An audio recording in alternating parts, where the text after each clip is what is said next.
People ask me all the time, hey, Azul, what's your favorite investment account? Is it the 401k? Is it a Roth IRA? Is it a regular bank account? What is it so that I can start putting my money in it, right? And it's a little bit like having a favorite child, right? I mean, you really don't have a favorite child, right? I mean, when it comes to these accounts, they all have their pros and cons. And frankly, I'm in the Benjamin Franklin category where, a penny saved is a penny earned, and it's better to save money than not save money and be struggling and deciding on, well, I didn't save money because I didn't know which account to put it in. But that said, so the bottom line is save what you can in whatever account that you like. But let me tell you the 5 things that I look for in an ideal account. I mean, if the government gave me the authority to design the perfect account, and you're quickly going to find out why I'm not a politician.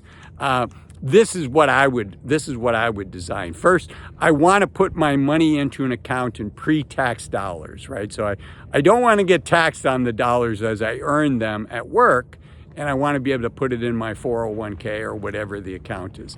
Then I want the money to grow tax-free, and at the end, I want to be able to take my money out without having to pay any taxes, right? It'd be really hard to run a country that way, right? Because it would generate no income for the government. But there's 2 other things I would want.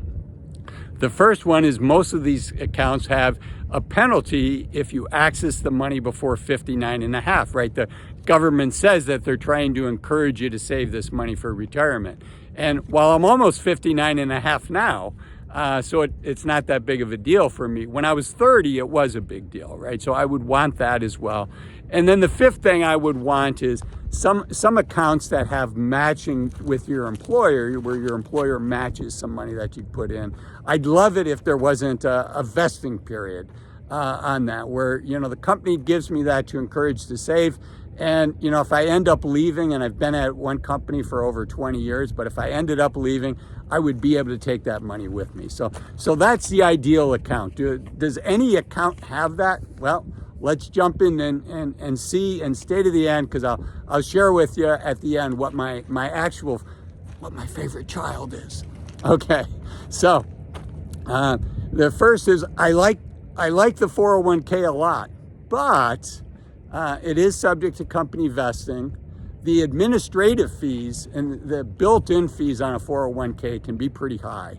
The average in the United States is about 0.5%. If you want to see what the fees are, once a year, your fund has to issue a report that discloses the fees. So look for that and ask for last year's report. It's probably going to be pretty similar this year as well. Okay. But there is a Roth 401k option and a regular 401k option, which I think is a good thing.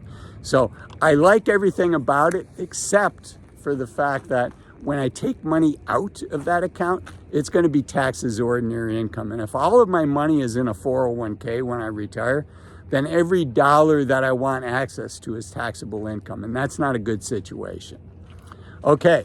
I like the Roth 401k or the Roth IRA as well. And I like that because it grows tax-free. And then when I take my money out, it's not taxable income, so I can kind of control my tax rate. But you know what I don't like about the Roth 401k? It's got the same limitations as a regular 401k as far as the company's match. But one thing I don't like about a Roth 401k or a Roth IRA is when I put my money in, that's money that I put in after-tax dollars. And again, in Azul's ideal world, I'd be able to put that money in pre-tax dollars, okay? So that's the second account. Okay, let's talk about the third account, my money at the bank. What I love about my money at the bank is I can get it whenever I want. There's no penalty for me to take money out when I'm retired. If it's just a regular bank account, if I need, $200 for the weekend, my wife and I are going out to dinner or something, and I take $200 of cash out, that doesn't trigger a taxable event for me, likely. I mean, I'm sure you could come up with an edge case where it would. But in general, if it's just in a regular FDIC insured account, that's not going to be a taxable event. But what I don't like about that is I'm putting my money in after-tax dollars, and every dollar that I earn in that account, I'm paying tax on along the way, right? Okay, so and then the next account, let's talk about the next account here. Let's see, I just want to look at my list here. Okay, so we talked about the Roth 401k and the Roth IRA. Let me just quickly talk about IRAs. You know, what I like about the IRA is it's decoupled from my employer, whether it's a regular IRA or a Roth IRA. With the regular IRA, if I qualify for it, you know, there are income limits. Make sure you understand what those income limits are for both a regular and a Roth IRA. But if I qualify for it, with a regular, I get to put my money in pre-tax dollars.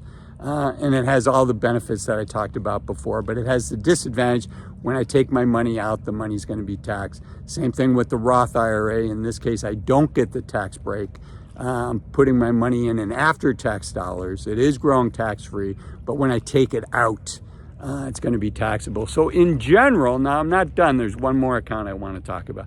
But in general, I think it's good for all of us to think about the various accounts that we're going to have in retirement and say, how is this going to impact my tax situation in retirement?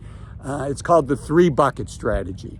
So you want money in each of these 3 buckets, right? The tax me later account, which is basically your 401k, the tax me as I go account, which is your basic bank account, and then the tax me never account. You don't get the tax break on the front end, but it's tax me now. I guess better labeled would be tax me now, but never again, which is the Roth wrapper, the Roth type accounts, right? So those 3 buckets.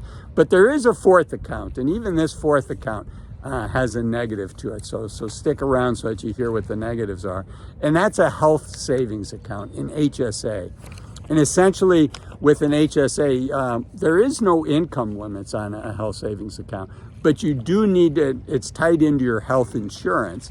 And essentially, the government wants all of us to be better consumers of the healthcare services that we're buying. So the government says, hey, if you have a high deductible healthcare plan, which in 2023 is $1,500 deductible for an individual and $3,000 for a family, if you have that type of account, we, the government, will allow an individual to put into this special account $3,850, or if you have a family account, $7,750. Then if you're over 55, in addition to that, there's a $1,000 a year catch-up. So that's a lot of numbers, but essentially it's hard to put a lot of money into the HSA, but it kind of is a magical account, right? Because it's decoupled from my employer. As soon as they put that money in, that money is mine. There's no vesting with it. I put the money in, for me, in pre-tax dollars. It grows tax-free, and as long as I keep the receipts, and I have enough receipts for what the withdrawals are, when I take the money out, it's not taxed as ordinary income, and I have access to it before I'm 59 and a half, as long as I have receipts for up to the amount. And the receipts never expire. Now, you have to have had a health savings account in the year of the receipt, right? So you can't say, well, 10 years ago I had this expensive surgery. Today I have a health savings account, but I've saved the receipt from 10 years ago. Unfortunately, that doesn't work. I wish it did, but it doesn't. But once you have a health savings account, start saving those receipts and save them for life, because the receipts do not expire. So that can be a really powerful thing, because it kind of has, it has that trifecta, right? It allows all 5 of those things that I said at the beginning. So what's the negative with the health savings account? Well, the big negative is, the average health savings account in the United States is under $5,000. So people, it's just not a lot of money. It doesn't move the needle. Now, $5,000 is a lot of money, but for retirement, I mean, what's that? If you're lucky, it's going to fund 5 months of retirement, right? So you can't, sorry, you can hear the noise here of the water coming in. The ferry just came. You can see behind me the cars coming off of the ferry here, but you just can't put enough money in there. So again, just to wrap up with this, if you look at the various accounts, the Roth disadvantage with that is you don't get the tax break on the front end. The 401k, the regular 401k, the regular IRA, the disadvantage with that is all the dollars coming out. This is a big disadvantage. All the dollars coming out are taxable. Plus, if it's a 401k, there is vesting associated with your company. And then the bank account there's no tax efficiency at all. The nice thing is you can access it whenever you want. So it's like a lot of things, right? There's advantages and disadvantages, but as far as my favorite child, it would be my health savings account. I'm trying to put as much money into that as I can. And as long as you're actually gonna do it, and you're gonna save up, $25, $50, $100,000, $250,000. If you're 28 years old, could you have $250,000 in your health savings account? I think you could. So anyways, that's my favorite child. My two favorite videos, this one up here is the average income for retirees in America, and this video down here, 5 reasons to retire as soon as you can. Thanks for watching. Bye-bye.